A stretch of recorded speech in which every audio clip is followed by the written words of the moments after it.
And so today is going to be a pretty interesting video, and so today is the first day of US Nationals 2016. So a couple days ago I decided to do some practice, but I did it in an interesting way. And so what I decided to do is I would do all the solves as if I were at the competition at US Nationals and just see how it worked. So like if there was a cutoff and I didn't meet it, then I would not continue, and I would only do 5 solves in each event. And so as you have been seeing, I started off with the 2x2 and I got an average of 6.84, which did not beat what I was expecting. And so yeah, I didn't do very good in 2x2. Next up we had the 3x3, and I've actually been practicing this event quite a lot recently. And so I ended up with a sub 20 average of 19.23, which would have been awesome to get in the competition. I actually got a crazy single. And yeah, so that's pretty awesome, and I did amazing in 3x3. And then for 4x4, it was kind of sad. I signed up for the event a long time ago, not really knowing where I'd be right now, and I averaged a little under 130, but the cutoff is 110, and so I wasn't able to get a sub 110 single, and I don't think I'll be able to do that in a competition either, and so I got an average of a DNF, which is not good. Next up for one-handed, it was really close. One-handed is an event that I don't really care about that much. In the last competition, I was not nervous at all for it. I just kind of did the solves. I was just kind of like, whatever at the end. And I did pretty good. I got like a 45-second solve, or 45-second average. And so I wanted to beat that in this competition or even get sub 40. And so I ended up being like a split second away from my preferable average in one-handed. Next up for Scube, it didn't go too great either. So I haven't been practicing this one at all recently, which is definitely a mistake because I got some pretty bad solves. So there's a couple of cases like the Z-perm where I just cannot do them quickly, and I always get a bad solve when that happens. And so I got like a counting 10, which is horrible, and I ended up with a 9.02 average, which is just horrible compared to what I've done in the past. So yeah, I didn't do too great on Scube. Square one is an interesting one. Besides the clock, it's the most recent event that I've learned how to solve. And so yeah, I wanted to get sub 35. The cutoff is 40, which I think I'll be able to get no matter what. And so yeah. And yeah, I got a 32-second average, which is pretty good. I got some nice singles in there. The first one especially was just 23 seconds. And so yeah, that was a pretty nice average on square one. Next up for the Pyraminx, it was one that I also haven't practiced for a very long time. And so I got a couple good singles and a couple pretty bad singles.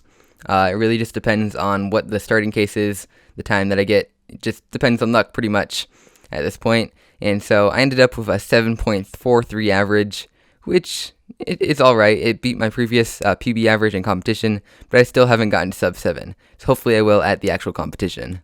Pyraminx, I have to say I did cheat a little bit. I'm so bad at Pyraminx right now, and I haven't gotten the good one that I really wanted, the X-Men one. You probably have seen that in unboxing so far. I'm pretty sure you would have seen it, but I actually don't have it at the time of recording this video. And so yeah, I had to stick with the Yoo-hoo, which I really don't like the turning style of. And so I talked about cheating earlier. I had like 10 more moves left on the cube, and I just stopped the timer, so it would just be just under 2 minutes. It was like 1:59.65. And yeah, I just continued on because I really wanted to do an average practice on that one. And I think if I had had the new cube, then I definitely would have gotten that sub 2.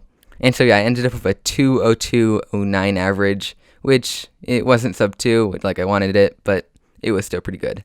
Next up for clock. Clock is just kind of a random event, and it's very easy to get fast on. You don't really need to learn anything new. You just practice and practice and practice.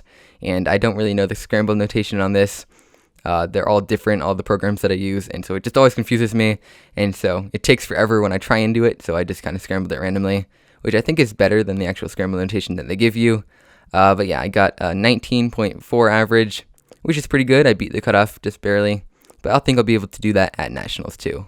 And so FMC is also an interesting one. It's one that I'm really, really bad at, and I really have no idea why I thought it was a good idea to film this, but I did film the entire process, the entire 3 hours for all 3 solves that I did. And yeah, so I got a 53, a 54, and a 46. So really I realized that I was kind of doing the wrong thing at the end because I hadn't practiced for this for a really long time. But I think if I focus on different parts of the solve, then I think I'll be able to get a better average in competition. But pretty much I did really bad. I got a 51 average. I think I wanted sub 45, which did not happen at all. But yeah, so hopefully I'll be able to do that in competition. And at least I got an average. At least I stuck around long enough to be able to finish the solves. And so, yeah, okay. And that's it. Those are all the events that I'm doing at Nationals, and I did pretty well today. There are a couple of different things that will affect what I actually do at Nationals. The first thing I noticed is when I'm not distracted, like when I was doing this test, this competition thing, I wasn't like watching videos in the background. It actually helped my times quite a bit because I was able to focus on the cubes. Also, something that'll help me while I'm at Nationals that will help me get better times, and what I did right now is I'm going to have a lot of time to practice. Like, these events are spread out over a couple days, and so I can practice as much as I want between those events.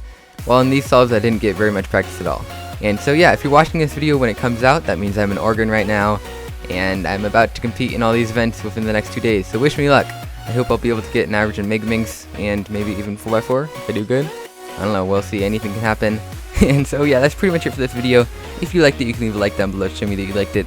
Leave some suggestions down in the comments below for other videos that I can make like this in the future. And stay subscribed to be notified when the next video like this comes out. And I'll see you guys next time. Bye!